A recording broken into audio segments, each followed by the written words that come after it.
Hello student, let us come to chapter 8, ratio and proportion. Now at first we know the term related to ratio and proportion. Now ratio. The ratio of two quantity means दो quantity की ratio जो कि एक ही तरह के हों और जिनकी की सेम यूनिट हो वो एक फ्रैक्शन में हो सकते हैं, यानी कि ratio a is to b, यानी कि इसे हम कैसे पढ़ेंगे, a is to b is the fraction. अगर हम इसे फ्रैक्शन में लिखेंगे तो that is a upon b करके लिख सकते हैं।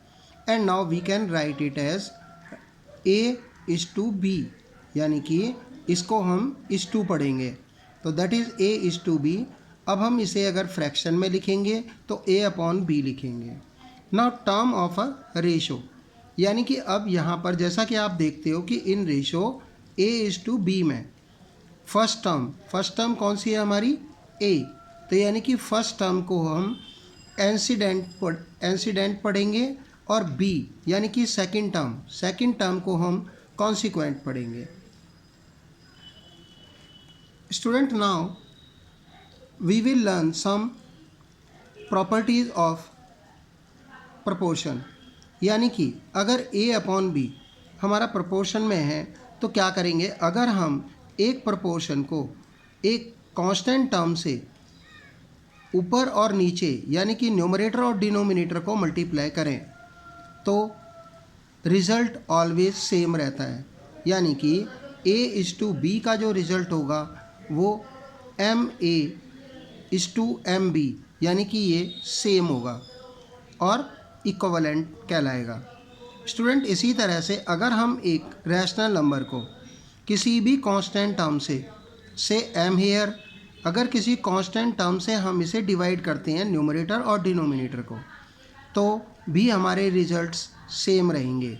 That means A upon M is to B upon M are equivalent. तो student, let us by learning these properties we will do some questions of exercise 8.8a. so that is student, now here it is exercise 8a.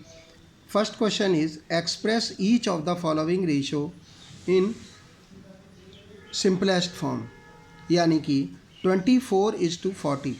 तो student यहाँ पर हम देखते हैं कि 24 4 से divide हो जाता है और 40 भी 4 से डिवाइड हो जाता है। तो हम क्या करेंगे, न्यूमरेटर और डिनोमिनेटर को मीन्स एंटीसीडेंट को हम 4 से डिवाइड करेंगे और साथ में जो हमारी सेकंड टर्म थी जिसे कि हम कॉन्सिक्वेंट कहते हैं, कॉन्सिक्वेंट को भी हम 4 से डिवाइड करेंगे। तो दैट इज़ रिज़ल्ट आएगा 4 6 जा 24, यानी कि 6 और यहाँ पर क्या आएगा 10। अब हम 6 अपॉन 10 को देखते हैं कि 6 भी 2 से डिवाइड हो जाता है और साथ ही साथ 10 भी 2 से डिवाइड हो जाता है।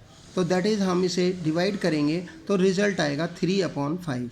Now it is in simplest form, तो यानी कि 24:40 की सिंपलेस्ट फॉर्म होगी 3:5। Similarly student, now here our ratios are in mixed form. तो दैट इज़ मिक्स्ड फॉर्म में पहले हम क्या करेंगे, फर्स्ट स्टेप में हम मिक्स्ड फॉर्म को इम्प्रॉपर फ्रैक्शन में कन्वर्ट करेंगे। तो दैट इज़ 6 3 जा 18 + 2 दैट इज़ 20/3 और 7 2 जा 14 + 1 दैट इज़ 15/2। तो दैट इज़ 20/3:15/2। ये हमारा क्वेश्चन कन्वर्ट करके आ चुका है। दैट इज़ इक्वल टू, अब 20/3:15/2 है, तो यानी कि डिवाइड को हम कैसे करते हैं, मल्टीप्लाई के साइन में कन्वर्ट करेंगे और इसके जस्ट राइट साइड में जो भी हमारा रैशनल नंबर होगा उसका हम रेसिप्रोकल करेंगे। तो that is 20/3 × 2/15। Student, after cancelling the common term we will get 8/9। That is हम यहाँ पर लिख सकते हैं फिर 8:9। That means it is the simplest form of the given ratio. अब अगर हमें 3 टर्म दे रखी हों, दैट इज़ 2.5:6.5:8, तो ऐसे केस में हम क्या करेंगे, सबसे पहले हम इसे लिखेंगे, डेसिमल्स को रिमूव करेंगे, दैट इज़ 2.5 को के नीचे हम 10 रखेंगे तो डेसिमल हमारा हट जाएगा। इसी तरह से 6.5 यानी कि that is to 65/10 and now we will take LCM. LCM हमारा 10 आएगा। अब मल्टीप्लाई ऑल टर्म्स विद 10, सभी टर्म्स को 10 से मल्टीप्लाई करेंगे। तो यानी कि यहाँ पर हम देखते हैं कि 25 ये हमारा था 25/10, यानी कि इसको जब हम 10 से मल्टीप्लाई करेंगे तो 10 कैंसिल हो जाएगा, क्या बचेगा 25। इसी तरह से 65/10 को 10 से मल्टीप्लाई करेंगे तो आएगा 65, और अगर 8 को मल्टीप्लाई करेंगे तो ये आएगा 80। तो स्टूडेंट हमारा रिजल्ट होगा 25:65:80। अब हम 25, 65 और 80 का HCF लेंगे जो कि 5 आएगा। तो स्टूडेंट अब इन सभी टर्म्स को इनके HCF से डिवाइड करेंगे, तो दैट इज़ 25/5 65/5 80/5। जैसा कि आपको बताया था कि अगर हम किसी भी रेशो को एक कांस्टेंट टर्म से अगर हम डिवाइड करें, मल्टीप्लाई करें, तो रिजल्ट्स सेम रहते हैं। तो स्टूडेंट अब क्या होगा, 25/5 दैट इज़ 5 हुआ हमारा, और 65/5 दैट इज़ 13, 80/5 दैट इज़ 16। तो now it is the simplest form of ratio 2.5:6.5:8। And now next one question है, express each of the following ratios in simplest form। First one है hours 45 minute, यानी कि 1 hour 45 minutes is to 45 minute। अब student यहाँ पर हम देखते हैं कि बोथ यानी कि एंटीसीडेंट की और जो हमारा दूसरा था कॉन्सिक्वेंट की यूनिट्स सेम नहीं है। तो हम क्या करेंगे, सबसे पहले हम यूनिट्स सेम करेंगे, दैट इज़ 1 hour 45 minute को अगर हम मिनट्स में कन्वर्ट करेंगे तो दैट इज़ इक्वल टू, अब 1 hour is equal to 60 minute, तो 1 को 60 से मल्टीप्लाई करेंगे तो ये हो जाएगा 60 मिनट, और 45 हमारे मिनट हैं तो दैट इज़ प्लस 45 मिनट्स, यानी कि टोटल हुआ हमारा 60 + 45 दैट इज़ 105 मिनट। तो यानी कि अब हम एंटीसीडेंट की जगह पे 105 मिनट लिख सकते हैं, और हमारा नेक्स्ट जो टर्म है यानी कि कॉन्सिक्वेंट है वो कौन सी टर्म है, सेकंड टर्म 45 मिनट। तो यानी कि अब हमारा क्वेश्चन कन्वर्ट हो गया 105 minute is to 45 minute. And now student write it in fraction, that is 105/45। अब जैसा कि आप देख रहे हो कि यहाँ पर ये दोनों के दोनों हमारे न्यूमरेटर और डिनोमिनेटर 5 से डिवाइड हो जाते हैं, तो यानी कि क्या आएगा 21/9। अब 21/9 भी 3 से डिवाइड हो जाते हैं दोनों, तो इसको भी हम अगेन 3 से डिवाइड कर देंगे, तो दैट इज़ होगा 7, और 9 को 3 से डिवाइड करेंगे तो हो जाएगा 3। तो यानी कि रेशो आई 7/3। अब सिंपलेस्ट फॉर्म रेशो में अगर हम इसे लिखेंगे 7:3। Student now second part is 8 month और 1 ईयर। अब as you know that 1 year is equal to 12 month, तो यानी कि अब हम इसे अगर सेम यूनिट में लिखेंगे तो क्या होगा, 8 month is to 12 month, that is 8/12। अब दोनों का HCF यानी कि 4 हो सकता है, तो दैट इज़ 4 से हम 8 को डिवाइड करेंगे तो आएगा 2, और 12 को 4 से डिवाइड करेंगे तो आएगा 3। इस तरह से जो सिंपलेस्ट रेशो हुई वो हुई 2:3। And now student third one question is 1 metre 5 centimetre is to 63 centimetre. तो that is 1 metre is equal to 100 centimetre और 5 सेंटीमीटर है, यानी कि इसे हम ऐड कर देंगे तो रिज़ल्ट आएगा 105 सेंटीमीटर। अब student 105 centimetre is to 63 centimetre, अब हमें इसकी रेशो निकालनी है, तो दैट इज़ 1 इसे हम फ्रैक्शन में लिखेंगे, दैट इज़ 105/63। अब डिवाइडेड बाय 3 यानी कि दोनों टर्म्स 3 से डिवाइड हो जाती हैं, तो रिजल्ट आएगा 35/21। एंड नाउ स्टूडेंट 35/21 में हम कॉमन ऐसा नंबर लेते हैं जो कि दोनों को डिवाइड कर सके, तो दैट इज़ 7। तो 35 को जब हम 7 से डिवाइड करेंगे तो क्या आएगा 5, और 21 को 7 से करेंगे तो आएगा 3। तो यानी कि 25:3 इज़ द सिंपलेस्ट रेशो, यानी कि 1 metre 5 centimetre is to 63 centimetre, ये हमारा होगा 5:3 की रेशो में। Student now next one question है हमारा, इफ़ A:B, यानी कि A:B 7:5 है एंड B:C 9:14, तो हमें क्या करना है कि फाइंड A:C निकालना है। यानी कि A:B हुआ 7:5, B:C है 9:14।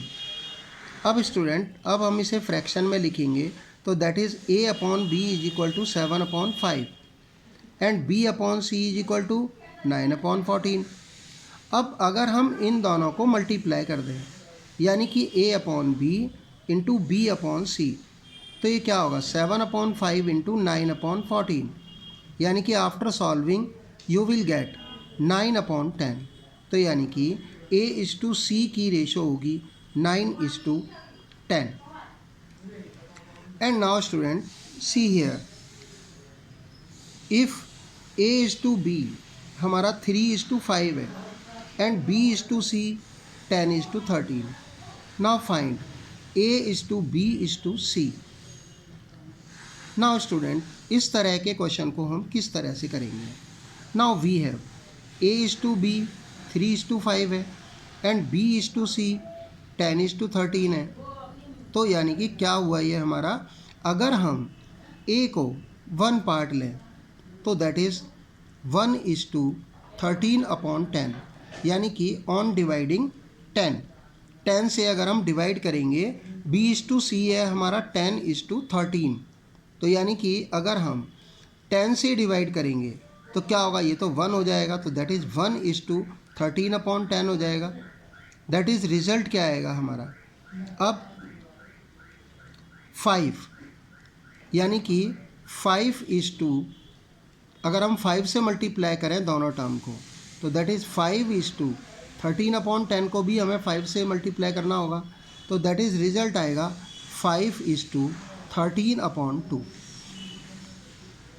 And now student see here that A:B:C क्या होगा 3:5:13/2।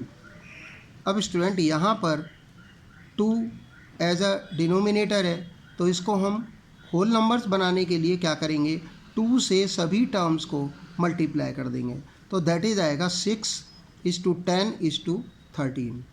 स्टूडेंट नाउ कॉम्प्लिकेशंस कहाँ हैं, कॉम्प्लिकेशंस हैं हमारी यहाँ पर, दैट इज़ यहाँ पर हमने 5 से मल्टीप्लाई क्यों किया। स्टूडेंट यहाँ पर B:C है, तो B:C है 10:13। अब 10:13 है और यहाँ पर हमारा B कितना है 5, तो यानी कि हमें इसको B को 1 लेके आना होगा, क्योंकि यहाँ पर B 5 है, तो इसलिए हमें यहाँ B की जगह पे 5 लेकर के आना है। तो सबसे पहले हम इसे 1 में कन्वर्ट करेंगे, तो दैट इज़ हमें 10 से इसको डिवाइड करना पड़ेगा दोनों को, तो यानी कि न्यूमरेटर और डिनोमिनेटर को हमने 10 से डिवाइड किया, तो यह आया 1:13/10। अब हमें क्योंकि B को 5 से 5 के इक्वल लेकर के आना है, तो दैट इज़ अब हमें इस रेशो को 5 से मल्टीप्लाई करना होगा। तो student I hope that you will understood it very well. In case of any difficulty you can ask me.